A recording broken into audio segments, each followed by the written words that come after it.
There is a moment on this journey that feels confusing, unsettling, and deeply personal.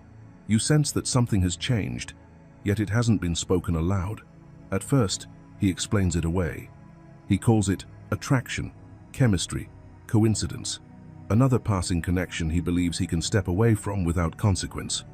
But no matter how many labels he reaches for, something keeps pulling him back. Your presence lingers in his awareness. Your energy follows him into silence. And when your name crosses his mind, his soul responds in a way his logic cannot control. What troubles him most is not the connection itself, but the fact that his usual defenses are no longer working.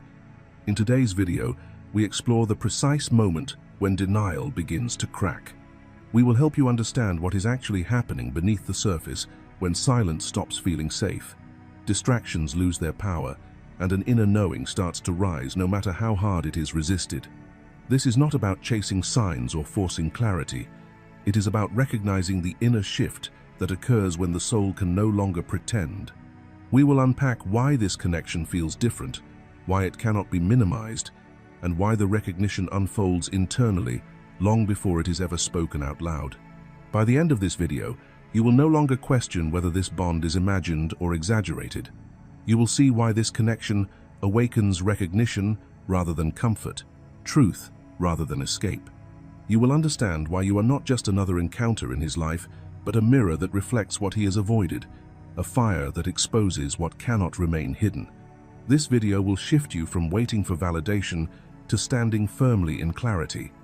Because the real turning point is not when he says the words, it is when he can no longer deny them to himself.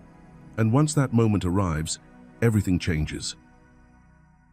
Section 1. The Shield of Resistance. From the very beginning, resistance has been his armor. Not because he lacks feeling, but because he feels too much.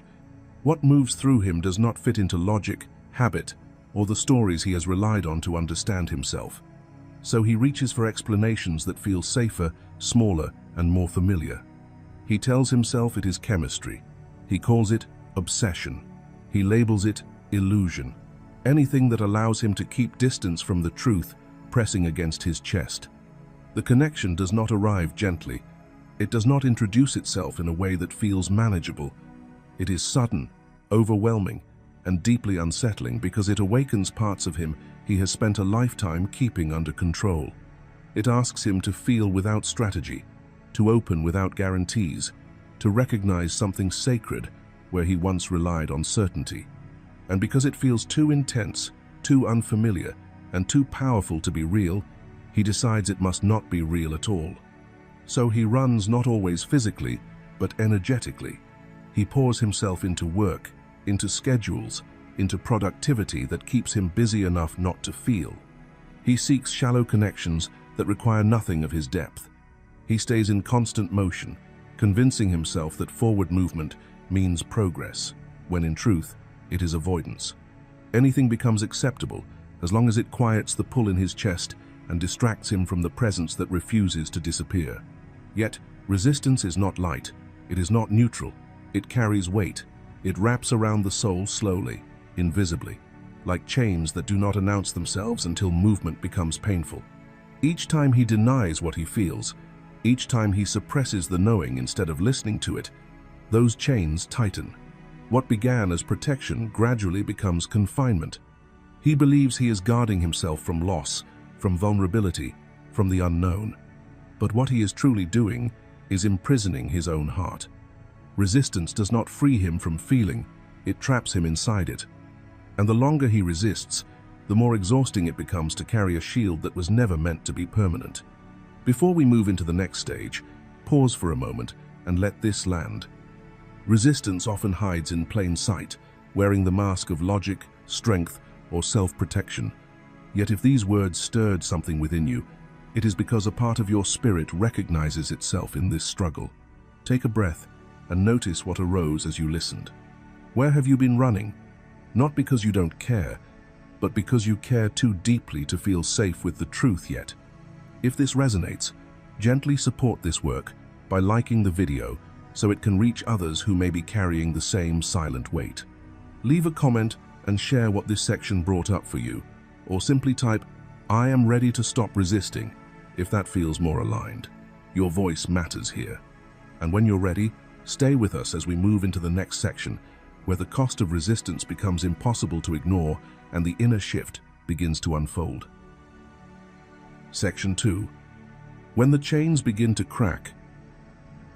There comes a moment in every twin flame journey when resistance begins to weaken, not through confrontation, not through dramatic collapse, but through an almost imperceptible surrender. It does not announce itself. It does not demand attention. It arrives quietly in the spaces where effort no longer works. No matter how far he runs, the thought of you remains. It follows him into stillness, into moments he cannot distract away. He wakes in the middle of the night with your presence vivid and undeniable, not as memory, but as something alive within him. Your face appears without invitation.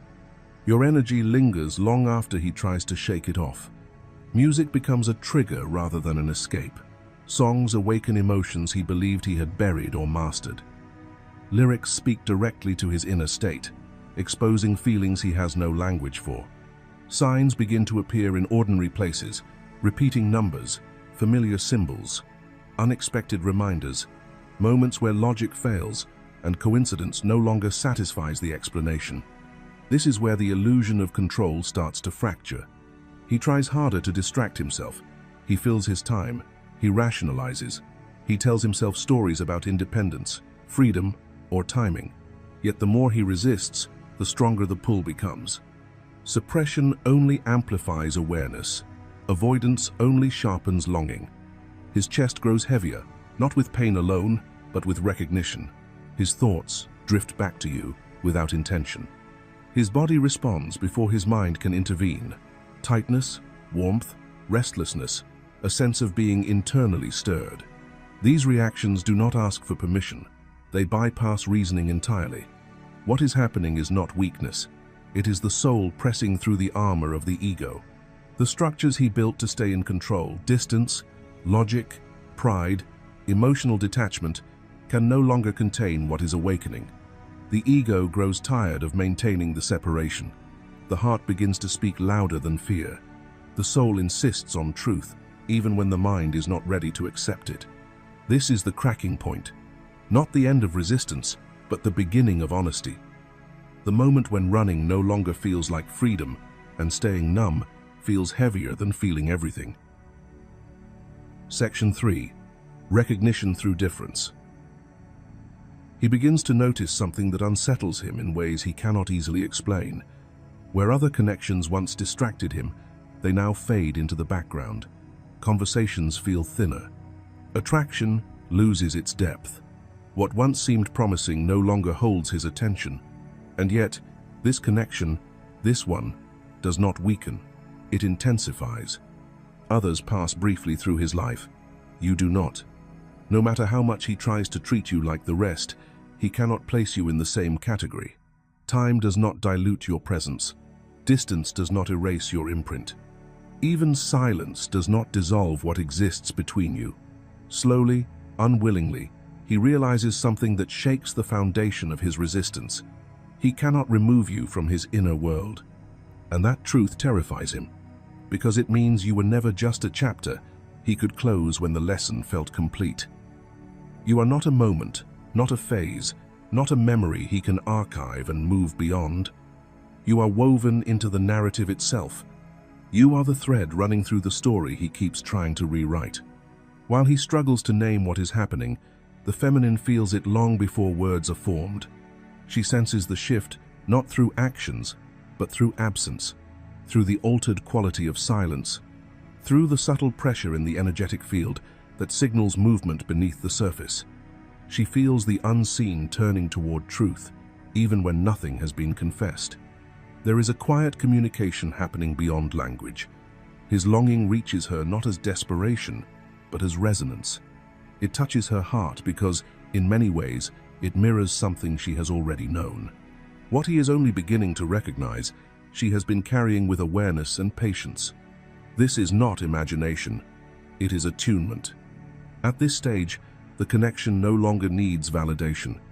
It reveals itself through contrast, through the way everything else falls away, through the unmistakable difference between distraction and devotion, between comfort and truth. This stage is sacred. It marks the end of denial not through force, but through clarity, and it signals the beginning of recognition, where the soul no longer asks if this connection is real, but accepts that it has always been. Section 4. The signs he cannot hide. Once resistance cracks, his energy begins to speak louder than his words ever could. Truth no longer stays contained. It leaks through the subtle layers of his being, revealing what the mind is still trying to manage. The first sign appears in his eyes. There is a softness that was not there before, a fleeting vulnerability that surfaces when he looks at you. In those brief moments, the walls fall away. The performance dissolves. His soul becomes visible, exposed in a way that cannot be rehearsed or controlled. The second sign is his silence. It is no longer empty or indifferent. It carries weight. It hums with unspoken thoughts, unsent confessions, and words he does not yet trust himself to release. This silence is charged, not distant. It signals internal movement rather than withdrawal. The third sign is energetic leaking. He begins to show up where he has no physical access, through dreams that feel vivid and intimate, through sudden thoughts that interrupt his day, through emotional waves that arrive without explanation. Even when he is not present, his energy reaches out, bridging the gap his actions still hesitate to cross. The fourth sign is the body. His nervous system reacts before his mind can rationalize. Restlessness replaces calm. Sleep becomes disrupted. His heart races at unexpected moments. Fatigue sets in, not from effort, but from the inner storm he is trying to contain. The body becomes the messenger when the ego refuses to speak. The fifth sign is synchronicity. Names repeat, numbers follow him. Songs echo your connection. Patterns form with such precision that coincidence loses credibility. The universe begins to mirror what he is denying internally, gently but persistently refusing to let the truth be ignored. The sixth sign is comparison. No matter who else enters his life, the contrast becomes undeniable. No one reflects him the way you do. No one activates the same depth, the same awareness, the same internal recognition. Others may offer comfort or distraction, but they do not resonate at the same frequency. The seventh sign is softness. In your presence, his defenses weaken. His guard lowers without effort. Even when the ego resists, the soul relaxes. There is a sense of safety he cannot manufacture elsewhere, a quiet familiarity that disarms him against his will. At this stage, recognition does not shout, it whispers. And in that whisper, a truth forms that cannot be undone. She is the one. Imagine a moment that seems ordinary on the surface, yet carries an undeniable depth beneath it. He is going about his day, focused on routine, when something simple triggers the shift. A familiar song playing softly in a cafe, a name spoken by a stranger, a sequence of numbers flashing on a receipt. Suddenly, his breath catches. His body reacts before his mind can intervene. The room feels quieter, time slows, and an unexpected warmth spreads through his chest. Without choosing to, his thoughts turn to you not as memory, but as presence. He realizes that no matter how full his life appears externally, something essential is activated only when your energy is near, even from afar. In that instant, visualization becomes lived experience. He understands that this connection is not sustained by effort or circumstance, but by resonance.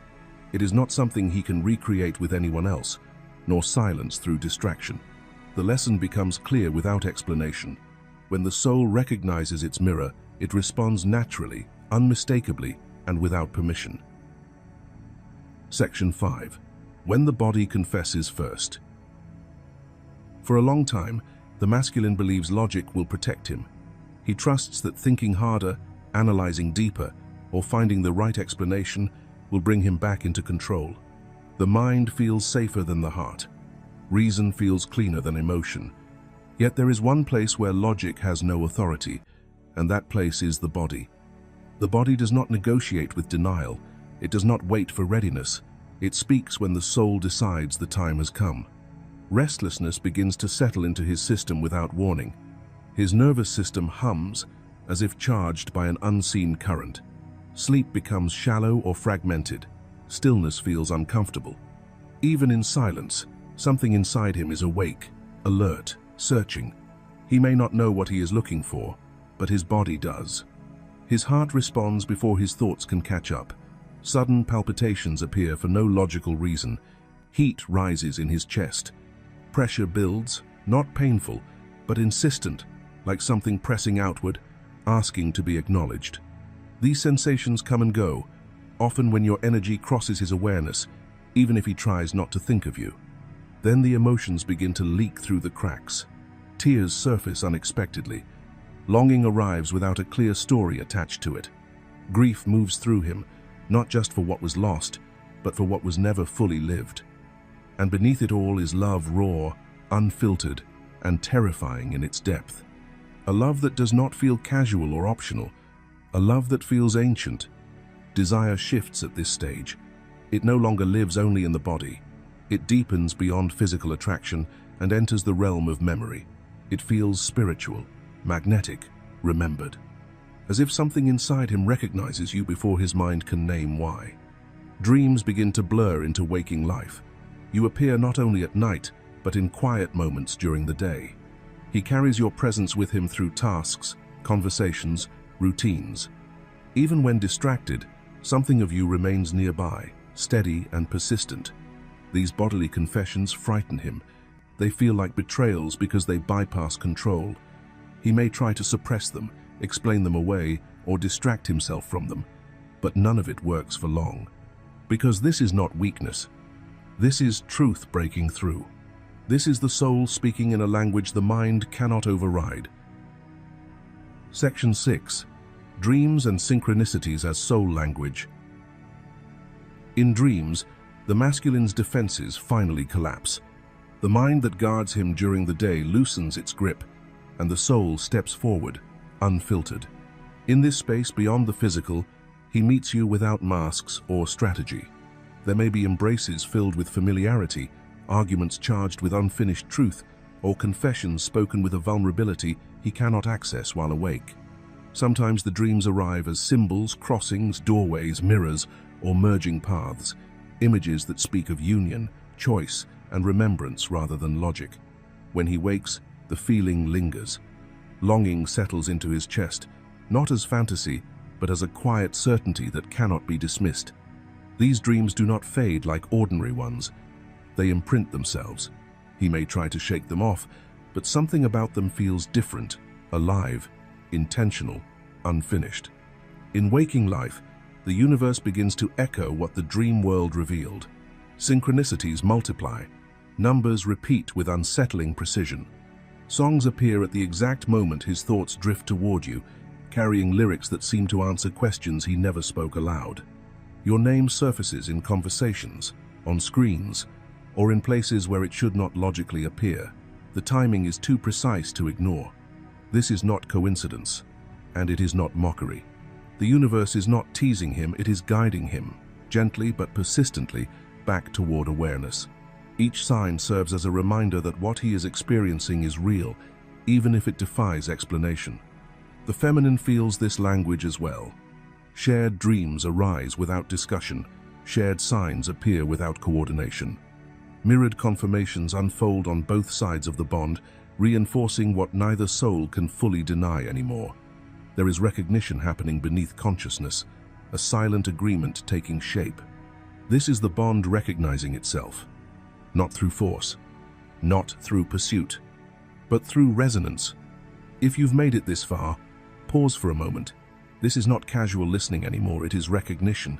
Something within you is responding because it remembers.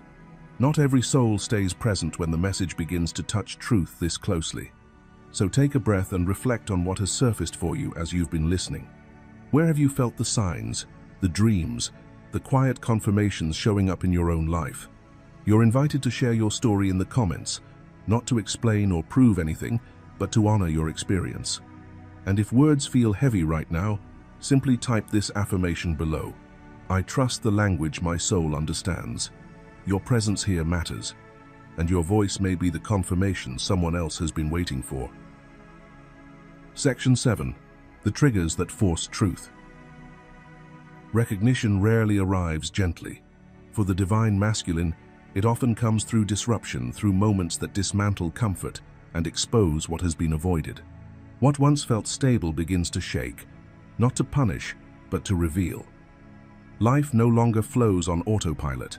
Something essential has been disturbed, and that disturbance carries truth. Loss becomes the first and most powerful trigger. The possibility of life without you awakens a fear he did not know how to name before. It is not simply fear of missing you, it is fear of confronting the emptiness left behind when your presence is removed. In this space, your pain mirrors his own. What he once dismissed as yours alone now rises within him, undeniable and raw. Separation stops being theoretical and becomes embodied. As this inner unraveling unfolds, signs begin to break through his defenses. Synchronicities appear without invitation. Memories surface, unannounced. Familiar songs, places, or moments suddenly carry emotional weight. Distractions that once worked no longer hold. Busyness collapses. Avoidance loses its power. The noise fades, and what remains is the truth he can no longer outrun. Your strength becomes another trigger. Not dominance, not force, but your grounded presence, your ability to continue, to choose integrity, to stand in truth without chasing or proving. This exposes what has been taken for granted. He begins to see what was always there, not through loss alone, but through contrast. Your absence clarifies your value. Even tenderness becomes activating. A dream where you appear without words, a quiet ache that rises in stillness, a memory that carries warmth instead of pain.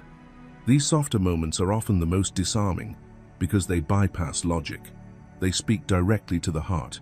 They remind him of what was real, not imagined. These triggers are not random. They are precise. They break illusion piece by piece until recognition becomes irreversible. Once the truth is seen, it cannot be unseen. The bond is no longer questioned, it is acknowledged. And while action may still take time, the inner knowing has already crossed a threshold. This is the moment truth takes root. Section 8. What the feminine must hold. As his awakening begins, the divine feminine enters her own quiet but decisive test. This stage does not measure her patience in waiting, but her mastery in holding truth without distortion. Recognition on the soul level rarely translates into immediate movement in the physical world. The soul awakens first. The body and mind follow at their own pace. Understanding this is part of her initiation. Her steadiness becomes the unseen structure that allows his courage to form, not through reassurance, explanation, or pursuit, but through presence. When she remains anchored in her truth, she stabilizes the energetic field between them. Trust, embodied rather than spoken, creates safety where fear once lived. At this point, she must resist the urge to chase words or outcomes. Words are not proof. Movement is not confirmation. Truth already lives within her, and she no longer needs external validation to recognize it. Her knowing does not depend on his timing. His hesitation is not rejection. It is fear of depth, fear of losing control, fear of surrendering identity, fear of stepping into something that cannot be half-lived. The feminine understands this not intellectually but intuitively. She sees that resistance often appears right before remembrance. When she commits fully to her mission, her purpose, her integrity, her inner alignment, something profound happens. She stops organizing her life around the connection and starts organizing it around truth. In doing so, she becomes a mirror not of longing, but of clarity. And in that clarity, he remembers who he is. This is not manipulation, it is resonance. Recognition, once activated on both sides, cannot be undone. It may move slowly, it may unfold silently, but it is irreversible. There is a sacred threshold on every twin flame journey, a moment so quiet, yet so decisive that nothing beyond it can ever be the same. This is the moment when the divine masculine reaches the edge of his own becoming, when striving ends, resistance softens, and the heart opens not through force, but through truth. Recognition does not arrive as fantasy or hope. It arrives as certainty, a knowing that settles deep within the soul and speaks without needing explanation. She is my mirror, she is my flame, she is my twin. Once this truth is realized, it cannot be undone. It does not fade with distance, distraction, or time. Life itself begins to rearrange around that recognition. What once pulled him away loses its grip. Distractions lose their power. Old masks fall away, not because they are rejected, but because they can no longer survive in the presence of truth. This is why union was never about convincing, chasing, or proving worth. It was always about alignment, about the moment the inner world becomes honest enough to hold the bond it already carries. At this stage, reunion has already occurred on a spiritual level. The souls have met, the hearts have agreed. The physical world is simply catching up to a decision that has already been made within. Delays do not mean denial. Silence does not mean retreat. Time does not mean failure. When the masculine knows, he cannot unknow. Awareness becomes irreversible. The path may still unfold in its own rhythm, but the destination is no longer in question. This is why fear no longer serves you here. Doubt no longer tells the truth. Union is not a matter of if, only when. And the moment recognition occurs, the journey toward reunion has already begun. Whether seen or unseen, trust what has been activated, trust what has been remembered. What is aligned will find its way without force. Before you go, take a moment to anchor this truth. In the comments, write this affirmation exactly as it feels true for you. Once he knows, he cannot unknow. Let your words seal what your soul already understands. If this message resonated, support the channel by liking and sharing this video so it can reach others walking this path in silence. And when you're ready, continue the journey by watching the video below, because what unfolds next is not about waiting anymore. It's about alignment, finding its moment,